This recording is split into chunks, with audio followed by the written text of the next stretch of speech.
দেৰগাঁৱৰ এজন হিন্দু যুৱকৰ গৃহত কোনো অচিনাক্ত লোকে পেলালে নিষিদ্ধ মাংসৰ অংশ। অঞ্চলজুৰি সৃষ্টি হৈছে তীব্ৰ চাঞ্চল্যৰ। দেৰগাঁও চকিয়াল গাঁৱৰ এঘৰ লোকৰ ঘৰৰ ষ্টেপত নিষিদ্ধ মাংসৰ অংশ উদ্ধাৰৰ পিছতে সৃষ্টি হৈছে তীব্ৰ চাঞ্চল্যৰ।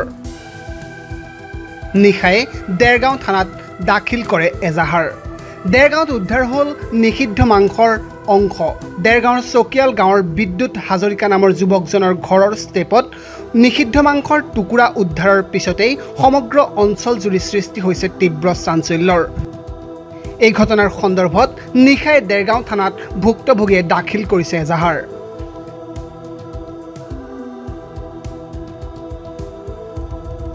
সেইটো সঁচাকে আজিকাৰ মানে দেৰগাঁৱৰ নিচিনা এখন শান্তিপূৰ্ণ জেগাত অতিকে লজ্জাজনক এটা ঘটনা। মানে কিছু অসাধু চক্ৰে এটা সাম্প্ৰদায়িক বিষ বাষ্প বিয়পাবৰ কাৰণে এইটো চেষ্টা কৰি আছে। আমি সচেতন যুৱ মঞ্চৰ তৰফৰ পৰা গোলাঘাট জিলাৰ তৰফৰ পৰা এই কথা একেমুখে ধিক্কাৰ দিছো। আৰু যেতিয়াৰ পৰাই হিন্দু মুছলমান দেৰগাঁৱত অতীজৰ পৰা একেলগে বাস কৰি আছিলে, কিন্তু যেতিয়াৰ পৰাই এই মিয়ামূলৰ সন্দেহযুক্ত মানুহখিনিয়ে য'তে ত'তে আহি বহিবলৈ ললে, তেতিয়া আৰু আজি যিটো ঘটনা হ'ল সেইটো সম্পূৰ্ণ হিন্দু বহুল অঞ্চল এটা। সেইটো আপোনাৰ চকিয়াল গাঁৱৰ ওচৰত। আৰু তাতে কালি 6টামান বজাত আমাৰ বিদ্যুৎ হাজৰিকা বুলি যিজন আমাৰ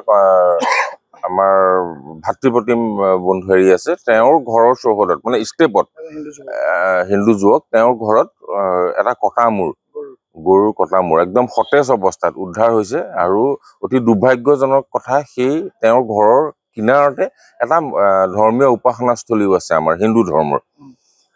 আমি সন্দেহ কৰিছো যে সেই হিন্দু বহুল অঞ্চলটোত মানে কোনো মুছলমান মানুহৰ, মই কৈছোৱে আগতে যে গৰীয়া মানুহখিনি অতীজৰ পৰা অলপ আঁতৰত গৈ পেলাই তেওঁলোকৰ লগত তেওঁলোকে সহবাস কৰিছিলে। কিন্তু ওচৰতে যেতিয়া এটা ইণ্ডাষ্ট্ৰি খুলি দিয়া হ'ল, মানে আমি সন্দেহ কৰিছো কিছু অচিনাকি মুখৰ মানুহ তাত আমি যেতিয়াই দেখিছো, বা আমাৰ বিদ্যুৎ লগৰখিনিয়েও কৈছে যে তাত যিখিনি মানুহে কৰ্ম কৰে সেই মানুহখিনিৰ মাত কথা পোন নহয়, ইয়াৰ মানুহ নহয়। আৰু তেওঁলোক আজি যদি 10জন যদি দেখিয়া 10 দিনৰ পিছত আকৌ বেলেগ কিছুমান মানুহৰ মুখ, আজি এসপ্তাহৰ আগতো পৰিয়াল চৰিয়াল লৈ পেলাই মানুহ দেখিছে। এই সন্দেহজনক মানুহখিনি, এই মানসিকতাৰ মানুহখিনিৰ কাৰণে আচলতে অসমত এই অস্থিৰ এটা পৰিৱেশ। আমি আইন হাতত তুলি ল'বলৈ বিচৰা নাই, আৰু আমি সদায় গণতান্ত্ৰিক পদ্ধতিত আমি শ্ৰদ্ধা কৰোঁ। বেলেগ কিছুমান অঞ্চলত হোৱা হলে কিন্তু আজি এটা ভয়ানক পৰিস্থিতিৰ সৃষ্টি হ'লহেঁতেন। অপ্ৰীতিকৰ সৃষ্টি মানে পৰিৱেশ সৃষ্টি কৰিবৰ কাৰণে তেওঁলোকে চেষ্টা কৰিছে। আৰু মই সেইটো কাৰণে সেই দুষ্ট চক্ৰটোক আমি সকীয়াই দিব বিচাৰিছো। আৰু ইতিমধ্যে আমি আৰক্ষী প্ৰশাসনৰ লগত গৈছো, তেওঁলোকে এক নিৰপেক্ষ তদন্ত কৰিব আৰু দোষীক মানে উলিয়াই পেলাই উচিত শাস্তি প্ৰদান কৰিব। কালি মোৰ ঘৰ আপোনাৰ শিশুভাৰতী দেৰগাঁও 3 নম্বৰ শিশুভাৰতী স্কুলৰ সন্মুখতে। যোৱাকালি এনেকুৱা ধৰণৰ কথাটো, সন্ধিয়া প্ৰায় 6টামান বজাত তাৰমানে মই ওলাই আহিবলৈ লওঁতে ঘৰৰ মানে মোৰ ষ্টেপতে গৰুৰ কটা মূৰৰ অংশ এটা উদ্ধাৰ হয়।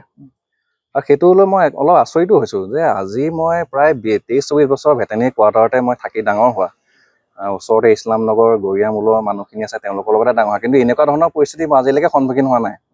কিন্তু কালি যেতিয়া মই সেই বস্তুটো উদ্ধাৰ হ'ল, মোৰ মানে অলপ বিষয় বস্তুটো, মানে বস্তুটো অলপমান চিন্তাজনক।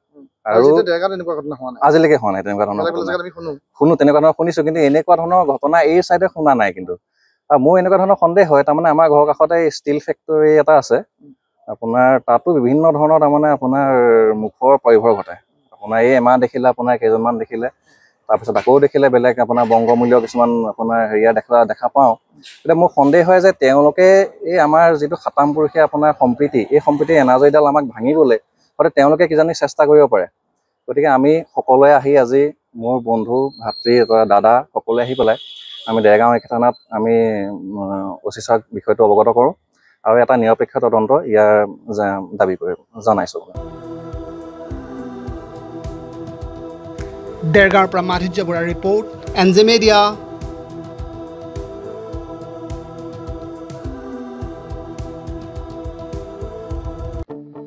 আপোনাৰ সপোনৰ ঘৰখন কেনে হ'ব?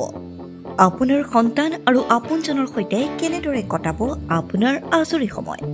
এই সকলোবোৰ সমস্যাৰ সমাধান লৈ শুভম গ্ৰুপে আপোনাৰ বাবে লৈ আনিছে আপোনাৰ সপোনৰ ঘৰখন।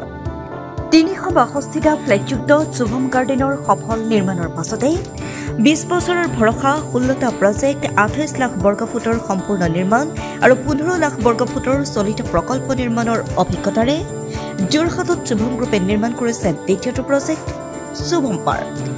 অত্যাধুনিক সা সুবিধাৰে নিৰ্মিত শুভম পাৰ্কত আপোনাৰ আৰু আপোনাৰ সন্তানৰ বাবে থাকিব club, badminton court, community hall, kids play area, splash pool আৰু জিম ক্লাব। প্ৰতিটো ব্লকত থাকিব 2.5 BHK, 3 BHK, 3.5 BHK ফ্লেট।